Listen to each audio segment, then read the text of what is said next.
Et salut à tous, comme tous les jours à 17 h, on se retrouve pour parler MMA. On est le vendredi 15 décembre 2023 et Tony Ferguson ne peut pas nous quitter sur une défaite, pas au vu de sa carrière. Pantoja n'a pas du tout eu de lumière cette semaine, c'est vraiment terrible pour un champion UFC, je le rappelle. Un petit détour par le karaté combat et bien entendu plein d'autres choses. C'est parti.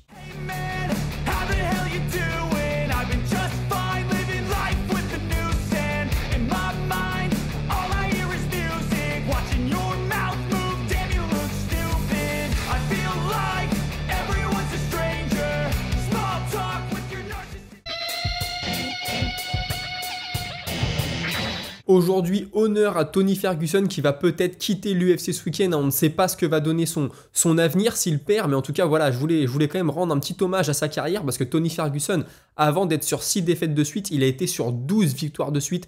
Il a été champion intérim, il a eu une rivalité avec Khabib Nurmagomedov. Les combats ne se sont jamais faits, je le rappelle, ça a été annulé 4 ou 5 fois, je ne sais plus. Mais voilà, voir Tony Ferguson nous quitter ce week-end, surtout s'il devait prendre un KO ou faire une contre-performance, ce serait très très dur. Alors on a beaucoup de gros noms du MMA qui se sont exprimés sur Tony Ferguson, notamment Alan Jouban, qui lui pense que Paddy Pimblett est le meilleur combat que peut avoir Tony Ferguson à ce stade de sa carrière. Il dit c'est un gars qui est prenable, c'est un gars qui a une grosse fanbase, c'est un gars qui est très suivi. Et si Tony Ferguson peut le battre, ça peut peut-être relancer sa carrière. En tout cas, c'est un des meilleurs noms qu'il pouvait piocher. Alors écoutez, c'est l'avis d'Alan Jouban. Après, ce qui est sûr, c'est que s'il perd encore une fois contre Paddy Pimblett, 7 défaites de suite, une défaite en plus contre un gars qui monte. Alors on parle peut-être pas du prochain champion, mais c'est un gars qui est quand même dans une ascension, un gars qui revient de blessure. Ce serait vraiment très très dur pour Paddy Pimblett. Après, je suis d'accord avec lui. Parmi les gars populaires dans la catégorie, Paddy Pimblett est peut-être le plus prenable d'entre tous. On a le compatriote de Paddy Pimblett, Michael Bisping, qui s'est exprimé aussi. Hein. Il a dit oui, tout le monde pense que si Tony Ferguson perd, il doit se retirer. Mais qu'est-ce qu'on fait s'il gagne? Parce que pour moi, Paddy Pimblett est un très bon combattant. Il est meilleur, il est plus rapide, il est meilleur tout simplement, mais il a surtout le menton très très haut. Et il a sorti une phrase magnifique, Michael Bisping. Il dit oui, il a le menton très haut, il pourrait donc se faire mettre KO par Tony Ferguson. Et il dit j'ai vu des combattants du Power Slap qui avaient une meilleure défense que lui. Power Slap, je le rappelle, hein, c'est la ligue où les mecs se mettent des grosses claques dans la tronche. Donc en gros, c'est des mecs qui n'ont pas de défense. La blague était plutôt drôle de la part de Michael Bisping. Mais voilà, c'est vrai, ça rejoint ce que je pense, ça rejoint ce que beaucoup pensent. Paddy Pimblett a un style de combat qui lui fait prendre beaucoup de coups. Tony Ferguson, dans ses derniers combats, malgré que ce soit des défaites, il a quand même réussi à toucher. Il a quand même réussi à toucher durement. Donc c'est un combat qui est faisable pour lui. Maintenant voilà, je me répète, si je devais voir Tony Ferguson se retirer ce week-end sur une contre-performance, sur un mauvais KO, ça ferait vraiment mal au cœur. Et d'un autre côté, s'il perd, j'ai aussi envie qu'il se retire parce que j'ai pas envie qu'il prenne une 8e défaite de suite après, ce serait très compliqué. Donc écoutez, réponse ce week-end. Forcément, un petit mot de Pantoja, je vous ai parlé de Royval hier, c'est le combat qui passe totalement sous les radars, c'est le co-main event, combat pour la ceinture des flyweight, des bons combattants, j'ai fait un épisode spécial, je me répète.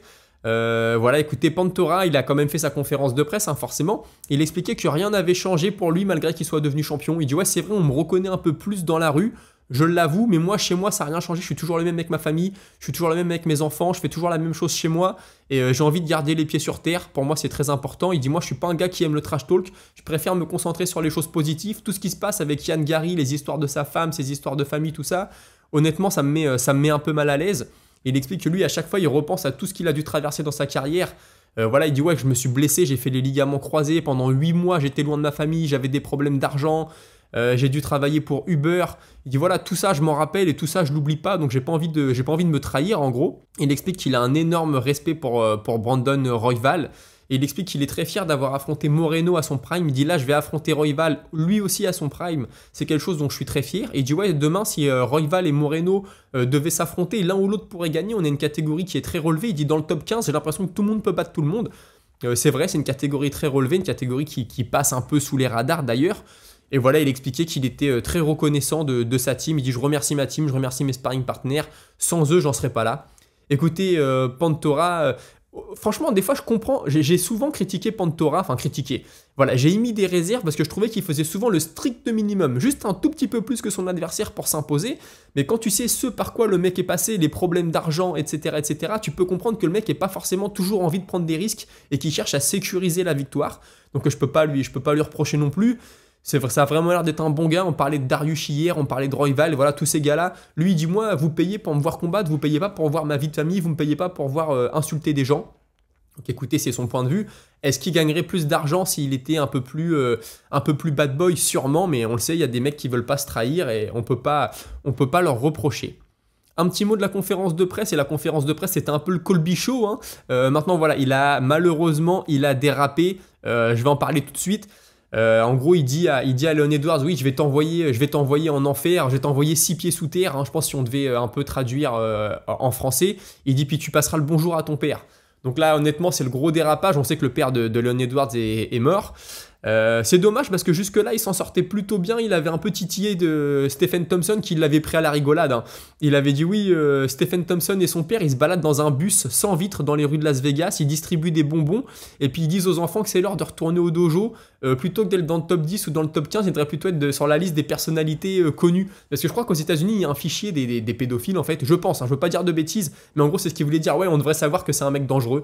Bon, Stephen Thompson, il l'a pris à la rigolade, c'est pas un mec du trash talk, voilà. Ça l'a fait sourire. Dans cette conférence de presse-là, on lui a aussi demandé, entre Thompson et Shavkat Rakhmonov, qui va gagner selon toi? Il dit, mais tout le monde s'en fout de qui va gagner, pourquoi je devrais me soucier des combats des prélims? Tout le monde veut me voir moi, on s'en fout de ce que eux ils vont faire, moi je m'intéresse pas aux prélims. Et puis il y a Tony Ferguson qui essaye de s'interposer, de faire un peu de trash talk, et il lui dit, ouais toi c'est dommage, je roulais pour toi, essaye de pas perdre ton 7ème combat de suite, s'il te plaît. Et puis voilà, c'était beaucoup du Colby Covington, on n'a pas appris grand chose, hein. Ça a duré 20 minutes, c'était beaucoup du trash talk. Après voilà, on a quand même posé une question à Pantora, qu'est-ce que tu penses de Royval? Enfin voilà, c'est une question dans ce genre là. Il dit honnêtement, on apprend beaucoup de ses défaites, moi j'ai toujours appris de mes défaites, donc je pense que Royval va revenir meilleur qu'il ne l'a été dans le premier combat. Il est sur une bonne série de victoires, donc en gros je suis content de l'affronter. Et puis Royval, on lui a demandé, bah toi qu'est-ce que tu penses de Pantora? Il dit bah écoute, moi je suis content qu'il ait fait 25 minutes contre Moreno parce que ça me donne de la matière à étudier. Et ça, c'est pas bête. Quand t'as un combattant qui a mis tout le monde KO au premier round, bah, qu'est-ce que tu veux apprendre? Le mec, il frappe fort, il est bon, ok, il est rapide, ceci, cela. Mais là, 25 minutes contre Moreno, forcément, t'as vu des failles, t'as vu ses points forts, t'as vu ses points faibles. En plus, c'est une revanche, ils se sont déjà affrontés. Donc la réponse était plutôt intéressante. Un petit mot maintenant des prélims. Hein. Brice Mitchell, je le rappelle, va affronter Josh Emmett en prélim. Alors écoutez, on n'a toujours pas le remplaçant de Vicente Luque. Et là, j'enregistre le matin. Hein. Aujourd'hui, là, il est 9h15 là, quand j'enregistre. Kevin Holland s'est proposé pour affronter Luque. D'ailleurs c'était assez drôle, il a dit j'ai vérifié avec ma femme et ma petite amie et je peux combattre ce week-end. Et Vicente Luque lui a dit vas-y, t'es le bienvenu, je veux bien t'affronter. Rien d'officiel pour l'instant, je le dis à l'heure où je vous parle. De toute façon, si d'ici à 17h le combattant est connu, si on sait ce qui va se passer, vous allez le voir tout de suite sur les réseaux. Hein. La nouvelle, vous n'allez pas avoir besoin de moi pour la voir, elle va tomber assez rapidement. Donc peut-être que si ce combat est annulé, Mitchell contre Emmett va peut-être monter en main card. Il mériterait les deux franchement. Donc voilà, Mitchell qui a fait une interview avec The Schmo. Franchement, The Schmo, j'adore son style. C'est un journaliste, il a vraiment une personnalité, c'est très très fort. J'aime beaucoup ses interviews. Enfin bref, il a expliqué que Emmett frappe très fort. Il dit c'est le mec qui frappe le plus fort dans la catégorie. C'est ça qui le fait briller. Et de toute façon, le film du combat, ça va être simple. Lui, il va essayer de me toucher et moi, je vais essayer de ne pas être touché. Il a dit c'est vrai que moi, je peux combattre debout et aussi au sol. Maintenant, je vais chercher la victoire. Je cherche pas forcément un finish particulier. Tout ce que je veux, c'est gagner. Il dit je pense pas que ce combat va me donner ma chance pour le titre. Peut-être, mais en tout cas, je sais que ça va me donner de l'argent et que j'en ai besoin en ce moment. J'ai un enfant qui arrive. Je suis en train de construire une maison. Je vous en ai parlé cette semaine. Il vit dans une caravane. Hein. Il a sa ferme, il a ses plantations. C'est un mec très, très intéressant à écouter parler, même s'il peut parfois être considéré comme un complotiste, etc. Mais sans parler de ça, juste parler de quand il te parle de sa ferme, de ses cultures, de sa maison, c'est super intéressant. Tu sens la passion du mec. Et donc voilà, il dit quoi, ça va me donner de l'argent, je vais pouvoir finir ma maison, je vais aussi faire une maison à ma mère proche de chez moi parce que j'ai envie qu'on soit un noyau familial regroupé autour de l'enfant, ça me tient vraiment à cœur. Et le Schmo lui dit oui, t'as vu Sean O'Malley aussi, il a une ferme, est-ce que tu pourrais lui donner des conseils? Lui pour l'instant il a qu'une seule vache, je veux pas dire de bêtises, je crois que c'est ça, une seule vache. Il dit oh tu sais, moi je suis pas dans la compétition, s'il a une ferme, et ben en gros c'est mon ami, on est ensemble, on est dans le même combat. Il dit quand t'as une ferme, quand t'as des plantations, t'as plus besoin d'argent, tu peux faire du troc avec l'un et l'autre. Et puis tu sais, les gens qui dirigent l'argent, c'est les gens qu'on combat. Donc moi je suis dans le camp d'O'Malley, tous les gens qui font une ferme, je suis dans leur corps. Puis après il a beaucoup parlé de ses plantations, bon voilà, on n'est pas là pour parler de ça. Mais voilà. Brice Mitchell, écoutez, moi combattant que j'aime bien, je vous l'ai déjà dit, je pense qu'il peut battre Josh Emmett. Je pense que ça peut le mettre à un combat du title shot peut-être. Maintenant voilà, comme c'est une grosse personnalité, il aura sûrement l'UFC, je pense, donnera peut-être la chance plus rapidement qu'à d'autres, je pense en tout cas. Donc vraiment hâte de voir son combat, ça va être très intéressant. Je serais déçu s'il perdait. Franchement, j'aime beaucoup Josh Emmett. Maintenant voilà, Josh Emmett, je pense qu'il est un peu sur le déclin. Le futur, c'est plutôt Brice Mitchell. Donc ça serait cool de le voir gagner ce combat, et puis peut-être une revanche contre Topuria ensuite pour le titre, ou alors prendre Volkanovski, je ne sais pas. Mais très hâte de voir ce combat. Avant de continuer avec l'UFC 296 et l'UFC en général, un petit mot de Sam Alvey. Sam Alvey va combattre au Karaté Combat ce week-end. Alors il va combattre juste avant le combat d'Anthony Pettis contre Benson Henderson.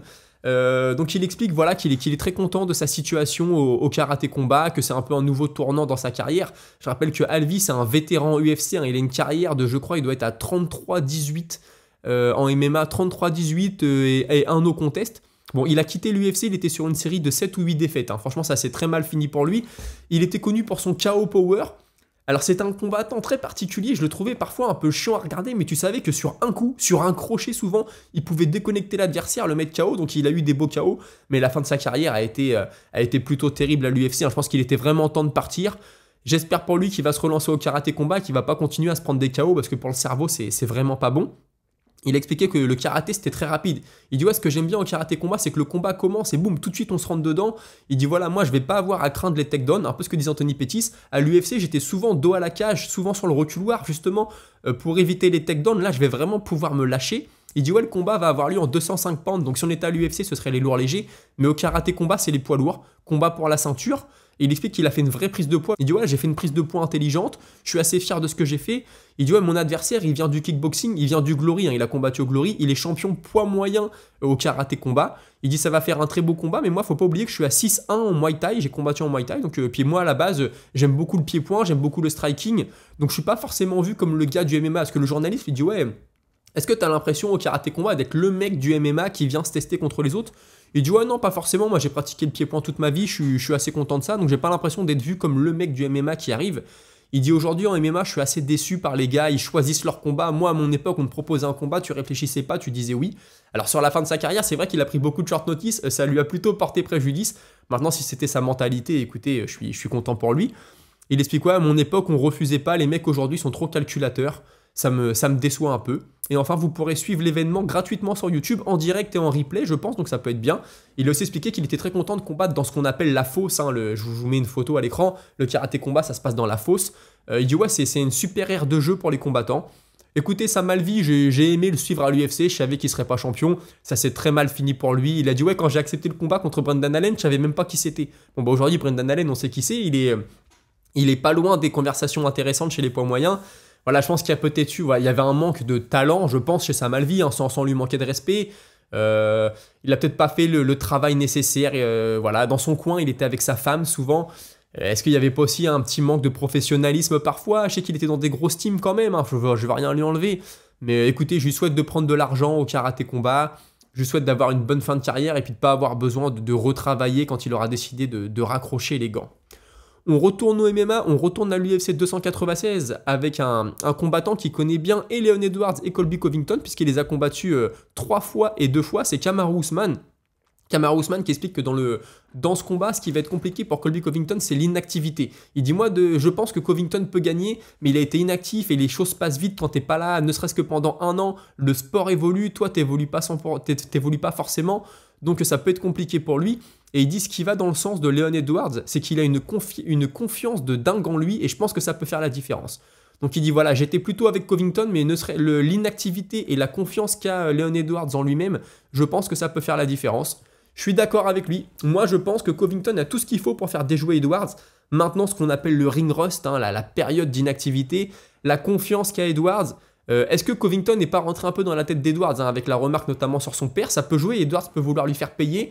Je pense qu'il l'a touché au vif. Hein. Edwards, il lui a acheté une bouteille à ce moment-là, tout ça. Bon, on peut me dire c'est le spectacle, etc. Mais là, je pense que une réflexion comme ça l'a vraiment piqué au vif. Donc écoutez, la réponse, encore une fois, ce week-end. On passe à de l'annonce de combat. Tuivasa qui revient, qui va affronter Marcin Tybura.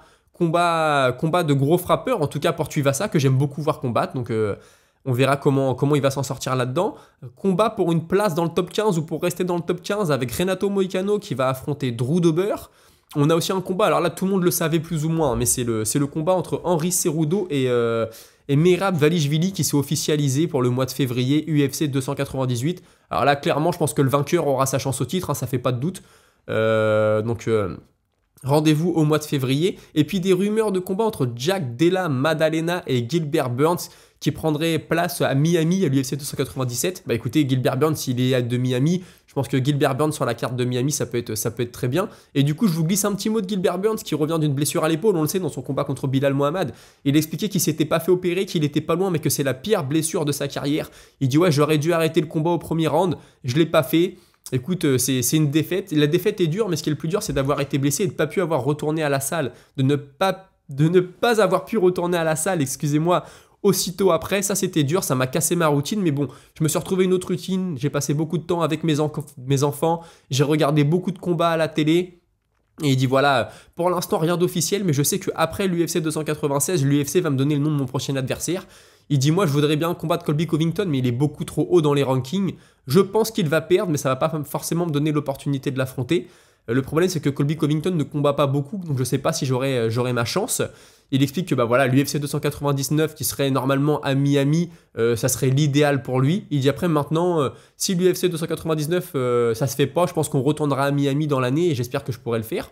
Il dit avec une grosse performance dans mon prochain combat, je pense que je peux avoir une chance au titre. Moi personnellement, je sais pas ce qui va se passer là-haut. Je pense qu'il aura encore un autre combat à faire, hein, très honnêtement. Maintenant voilà, ça n'est que mon avis. Il explique que son combat de rêve c'est la revanche contre Mohamed. Il dit voilà, j'aurais pu abandonner ce combat au premier round, je l'ai pas fait, donc j'espère que l'UFC me remerciera en me redonnant le combat. Il dit maintenant je comprends que pour Bilal Mohamed ça fait pas beaucoup de sens et qu'il mérite son title shot, donc je veux ce combat mais je sais que ça va être compliqué à avoir. Il a eu un petit mot de Sean Brady aussi. Il dit ouais, tu sais, Sean Brady, je connais beaucoup de gens qui se sont entraînés avec lui et tous me disent qu'il a un niveau de malade. Alors j'ai hâte de voir ce que ça va donner pour lui. Il a aussi expliqué que Shavkat Rakhmonov n'aura pas peur de striker avec Wonderboy Thompson. Mais il dit voilà, si ça se passe mal, je pense qu'il va être assez intelligent pour amener le combat au sol et puis qu'il réussira à finir. Je suis assez d'accord. Je pense qu'au sol, je donne pas une grande chance à Stephen Thompson. Maintenant, j'ai pas envie d'enterrer le Wonderboy trop rapidement. Il explique aussi que s'il y avait eu le combat entre Luke et Yann, quand il a donné l'interview, Yann n'avait pas encore déclaré forfait. Il dit voilà, ils ont beaucoup sparé ensemble, mais moi j'ai pas trop vu, donc je peux pas trop vous dire. Il dit voilà, moi je supporterais Vicente Luque, les deux sont super amis, hein, j'en ai déjà parlé, mais maintenant je n'ai rien contre Yann Gary. Écoutez, pour finir avec l'UFC de ce week-end, il faut savoir que Cody Garbrandt va combattre dans les prélims. Cody Garbrandt, ancien champion, Cody Garbrandt, il a eu une ascension de malade, il est arrivé au titre. Beaucoup le voyaient, et moi compris, hein. On le voyait comme seulement un gros frappeur. Il avait fait un combat de dingue contre Dominic Cruz, le combat parfait, comme je dis souvent. Et après ça, ça a été la descente aux enfers. Je pensais qu'il allait régner pendant longtemps. Descente aux enfers, 2 défaites de suite contre Dillashaw. Puis maintenant, voilà, on le retrouve en prélim. Je lui souhaite le meilleur. Il affronte Brian Kelleher. Ça va pas être un combat facile. Maintenant, voilà, j'espère qu'il va réussir à rebondir. Et avant de passer à la minute auditeur, je voulais clarifier un point. La vidéo que je vous montre là sur le robot qui frappe, je vous disais hier que c'était super bien fait tout ça. Bah écoutez, c'était un fake. Merci, vous êtes nombreux à me l'avoir remonté. Bah ouais, désolé, je me suis fait prendre au piège par mon côté geek. Hein. Je me suis dit, wow, des robots, des combats de robots, c'est super bien fait. En plus, je vous avais parlé il y a un mois du Raya Faber qui bosse avec une compagnie qui fait des robots pour le JJB, etc.